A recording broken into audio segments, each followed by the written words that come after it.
Hello, good morning everyone. My name is Bunga Fauzia from Group 7. And in today's video, we are going to presentation about peer editing and self-editing worksheet, scoring rubrics, and 5 ways to improve academic essay writing. Okay, let me introduce my friends. Afwa Mumtazah, Ananda Erika Zahra, and Andini Nur Cahyanti. Immediately, I invited Afwa to deliver the first material. Okay, Afwa, time is yours.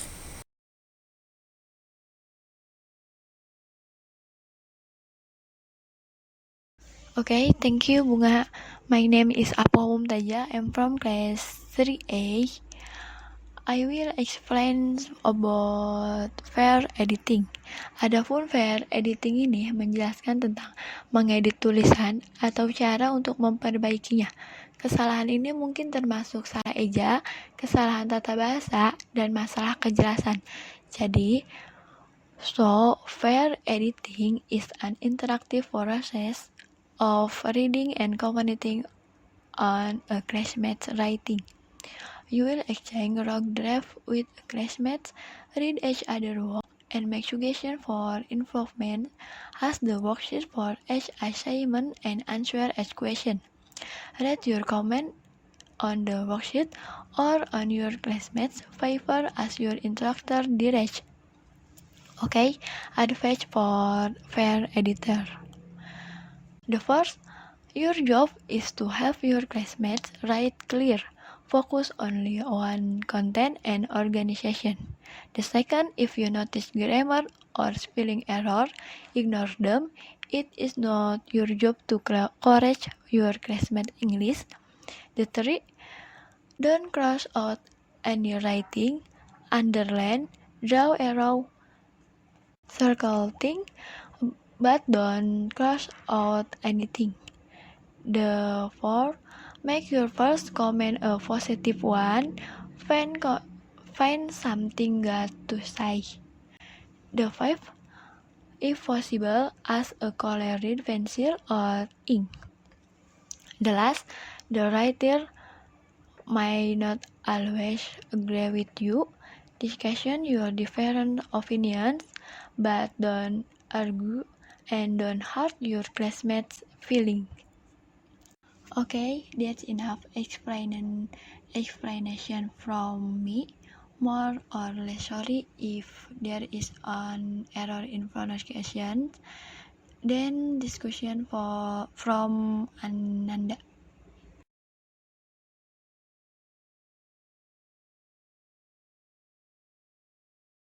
Thank you, Apwa. The next material is self-editing. Becoming a better writer requires that you learn to edit your own work.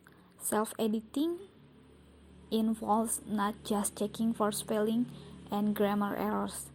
It also means looking at your writing as a writing teacher does. The self-editing worksheet contains questions about specific elements that your teacher hopes to find in your paragraph or essay. A strong thesis states clear topic sentence, specific supporting details, coherent and effective conclusion, and so on. By answering the worksheet question thoughtfully, you can learn to recognize the strengths and weaknesses in your rhetorical skill, as well as to spot recurring errors in grammar, punctuation, and sentence structure. Here are some polite ways to suggest change. Do you think it's important, necessary, or relevant? I don't quite understand your meaning here. Could you please explain this point a little more? I think an example would help here. This part seems confusing. I think this part should go at the end, or at the beginning, or after XYZ. Maybe you don't need this word or sentence or part. Dapat disimpulkan dalam teks di atas bahwa self-revising itu atau merevisi sendiri. Jadi saat kamu menulis esai yang baik, kamu tidak hanya merevisi tata bahasa dan ejaan yang salah saja, tetapi kamu juga harus memperhatikan seperti tesis yang kuat, detail dukungan yang spesifik, kesimpulan efektif, dan lain sebagainya.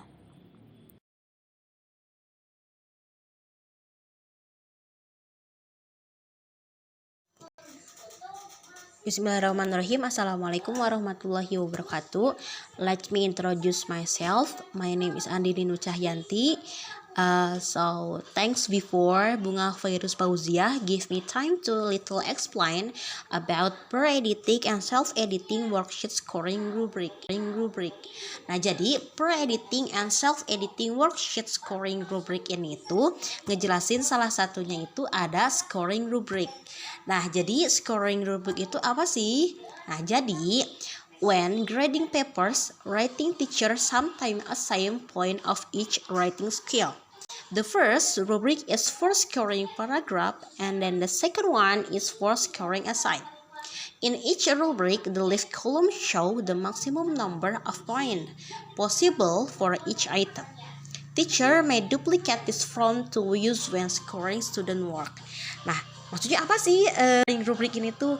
Nah, dilihat dari judulnya aja, scoring rubric. Nah, kita kan tahu ya scoring itu apa. Nah, scoring itu memberikan penilaian. Nah, maksudnya masih tetap biar lebih jelas.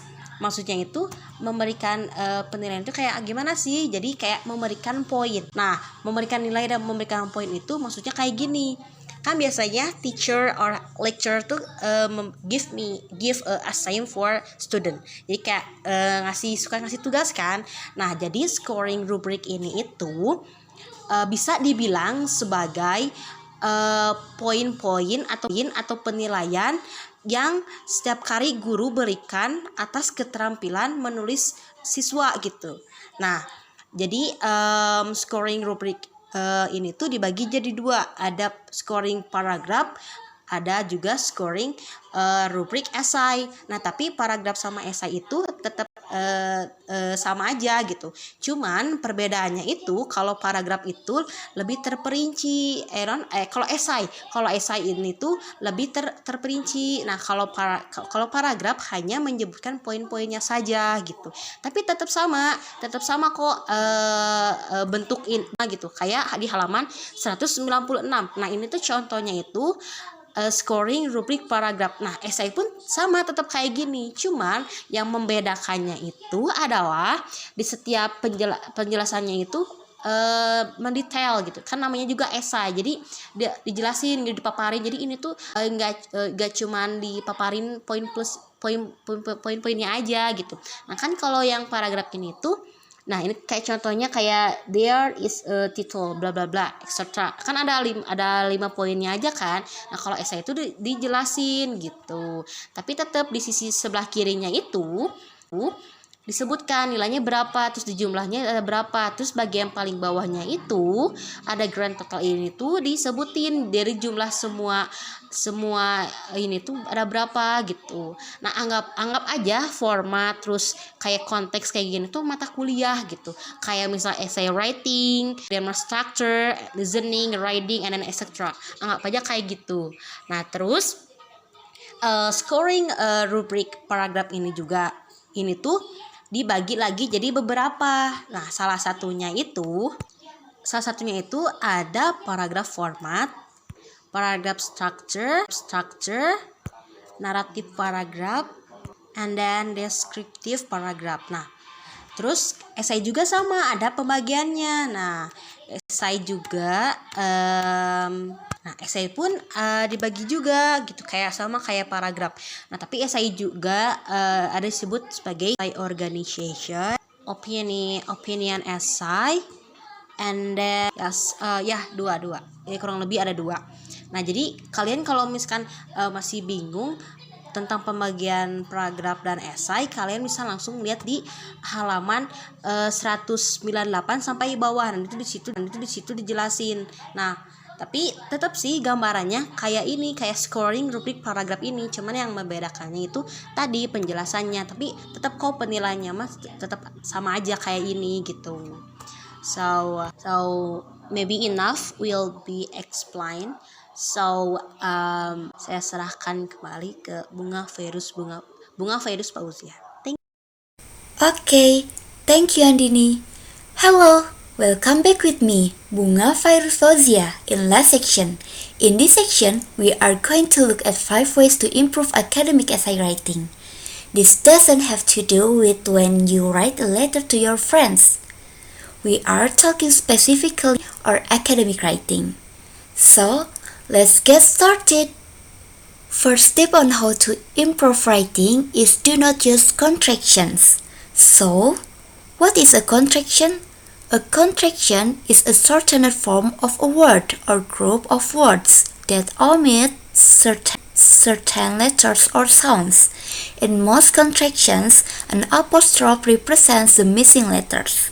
The most common contractions are made up of verbs, auxiliaries, or modals attached to other words, like he would becomes he'd, I have becomes I've, and they are becomes there. It's the short form of 2 words put into 1 word. For example, don't is the contraction of do not. Actually, it's better to write the word in full in academic and formal business writing. So, instead of don't, use do not. Instead of can't, use cannot. And for your information, do not is actually 2 words, but cannot is just 1 word.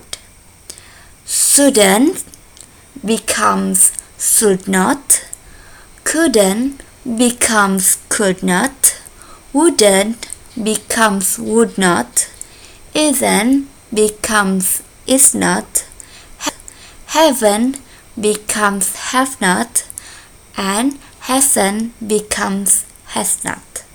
Jadi, tips pertama untuk meningkatkan penulisan esai akademik kita adalah jangan menggunakan contractions. Contraction adalah bentuk singkat dari kata atau kelompok kata yang menghilangkan huruf atau suara tertentu. Dalam sebagian besar contraction, huruf yang hilang diwakili tanda kutip. Contractions yang paling umum terjadi itu dari kata kerja, kata bantu, atau modal yang melekat pada seperti contoh yang disebutkan sebelumnya. Jadi, intinya kita lebih baik menuliskan kata secara lengkap dalam penulisan akademis dan bisnis formal. Namun, untuk penulisan cannot tidak menggunakan spasi sehingga menjadi satu kata. Next slide. Tip number 2 is avoid there is or there are. Why? Well, one of the reasons is when we write, we want to write our ideas clear and concise. And for the meaning, we don't want these long sentences. We want our sentences to be to the point. There are extra words that are not needed. So, let's look at some examples. There are many issues that students face at university. So, that's an okay sentence. But if we wanted to make it a better sentence that is more appropriate for academic writing, we would change it. I'd get rid of there are, and I instead, students face many issues at university. So, we don't need there is or there are. Point B. There are many development projects that the UN supports. Look at the sentence. Again, we don't need there are. We can just change it to the UN supports many development projects. By getting rid of there is and there are, our sentences become stronger and to the point. Tips yang kedua adalah hindari penggunaan kata there is atau there are. Karena agar kalimat yang kita buat menjadi to the point atau langsung kepada intinya. Contohnya, kalimat pada poin A. There are many issues that students face at university. Yang artinya, banyak masalah yang dihadapi mahasiswa di universitas. Sebenarnya, kalimat ini bisa saja digunakan, namun lebih baik jika menjadi students face many issues at university. Yang artinya, mahasiswa menghadapi banyak masalah di universitas. Jadi, kalimat ini lebih cocok digunakan di esai akademik. Intinya, kita tidak perlu menggunakan there are pada kalimat tersebut. Begitupun dengan contoh kalimat pada poin B. Hilangkan kata there are, dan kalimat kita akan menjadi lebih kuat dan to the point. Next slide. Tip number 3. Don't use these words in academic writing, such as really, very, a lot, and so. Yups, this weakens your writing. Your writing isn't as strong if you use these types of words. So, let's look at some examples. Many students think university is very hard, so now we have very. How could we improve the sentence? Well, instead of using very hard, just use a stronger word in the first place. So, the sentence becomes, many students think university is difficult. Another example is, many cars speed very fast. We get rid of the very in that sentence and come up with a stronger word for it. So, let's look at point B. Bill 399 is really controversial. Again, in academic writing, avoid the usage of really. We get to say, Bill 399 is controversial. The sentence sounds better, it sounds more formal. Last point. A lot of students live on campus. Now, instead of using a lot, we could use the word many students. We use many if we can count the noun if it's countable. Instead of using a lot, we can use many, or if our noun is not countable, if it's an uncountable noun, we can use much. Instead of a lot of the students, now we have many students. So the sentence will be many students live on campus. Another example is a lot of time is wasted because of procrastination. Become much time is wasted because of procrastination. Yup, so many and much are both words that are better to use than a lot. And again, the rule is avoid the usage of really, very, a lot, and so. Tips yang ketiga yaitu hindari penggunaan kata really, very, a lot, and so, karena akan melemahkan tulisan kita. Seperti yang kita lihat pada contoh, gunakan kata-kata tersebut. Kita bisa saja menggantinya dengan kata yang lebih kuat, seperti very hard menjadi difficult, agar terdengar lebih baik dan juga formal. Kita juga bisa menggantinya dengan kata many atau much sesuai dengan konteksnya. Jika benda itu bisa dihitung, kan many. Dan jika tidak, menggunakan much. Next slide. Tip number 4. When it comes to academic writing is soundless. So, if you are in the sciences, it's okay to use the passive. Don't use it too much, but it's always. But if you are studying the humanities, social science, history, psychology, these types of subjects, do not use the passive voice. You must use the active voice. For most university writing, we use the active voice. What is the passive voice and what is the active voice? Here is an example of the passive voice. Healthcare reforms were implemented by Obama. Okay, for the first, we can notice, we have a form of the verb to be were, and then we have the past participle the past participle of implement. In this case, implemented, ing. And then oftentimes we have the word by someone. So this is an example of a passive voice sentence. Healthcare reforms were implemented by Obama. So, what is the problem with using the passive voice? Well, it takes away the fact that Obama is the one who implemented the reforms. The sentence is sort of weak, a little bit awkward, and it would be much better if we had the actor who is Obama of the person, the verb implemented, and the object healthcare reforms. So the sentence becomes Obama implemented healthcare reforms.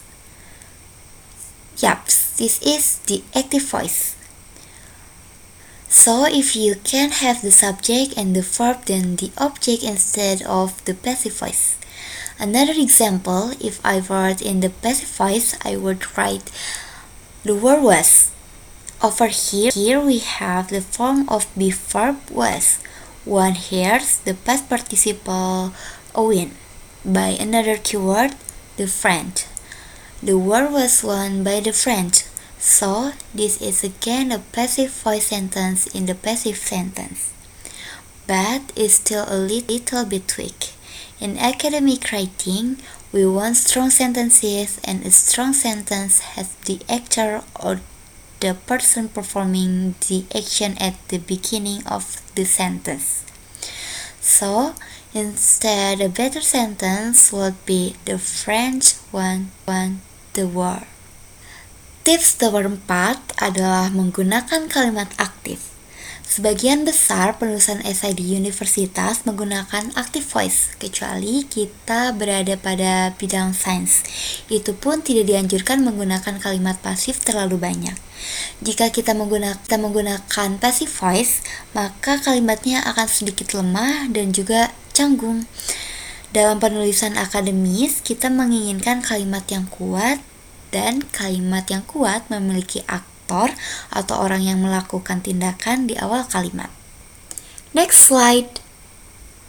The final tip in this video is when you write academically, use strong verbs.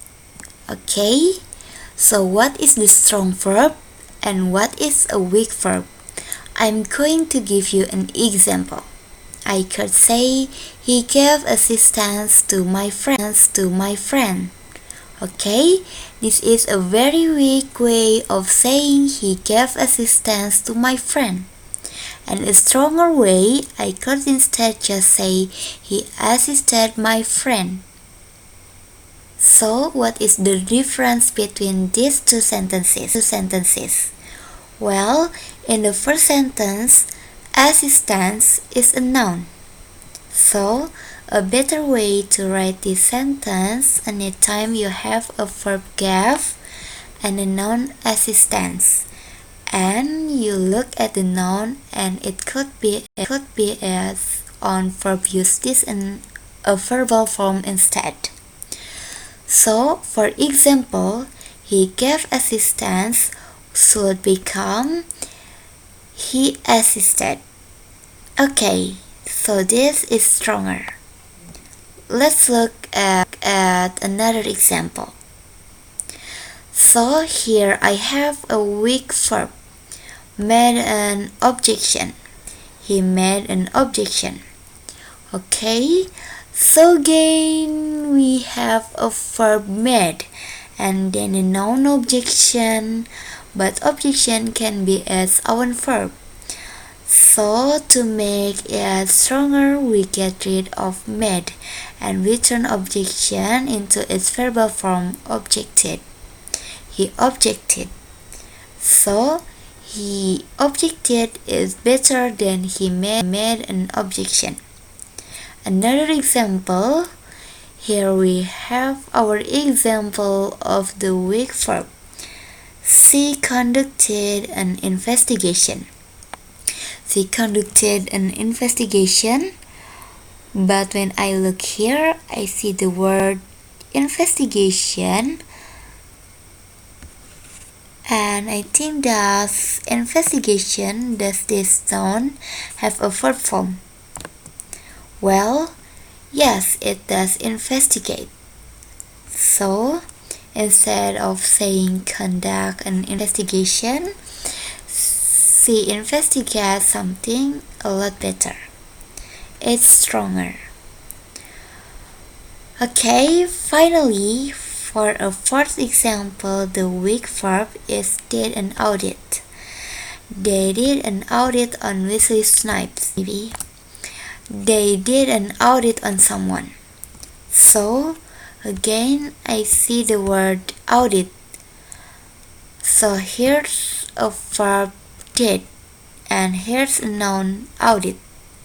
I look at this now and I think audit. Audit. Is that a verb form of the word audit? Yes, there is. Wesley Snipes was audited. But again, I told you not to use the passive. So I could say the government audited Wesley Snipes. Okay? So there you have it, 5 tips that will quickly improve your academic writing. Tips yang terakhir yaitu menggunakan kata kerja yang kuat. Disebut kata kerja tidak beraturan.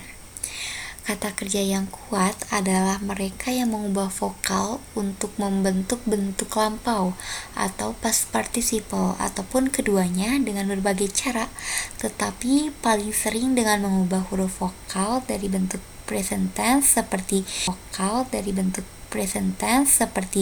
give, gave, and stick, stack. Kata kerja yang lemah adalah kata kerja yang menambahkan akhiran d, ed, atau t ke bentuk lampau atau past participle. Intinya, kata kerja yang kuat tidak membutuhkan bantuan dari luar karena hanya menggunakan bentuk lampau tanpa perubahan, mengambil vokal induk aslinya, dan suara vokal yang baru.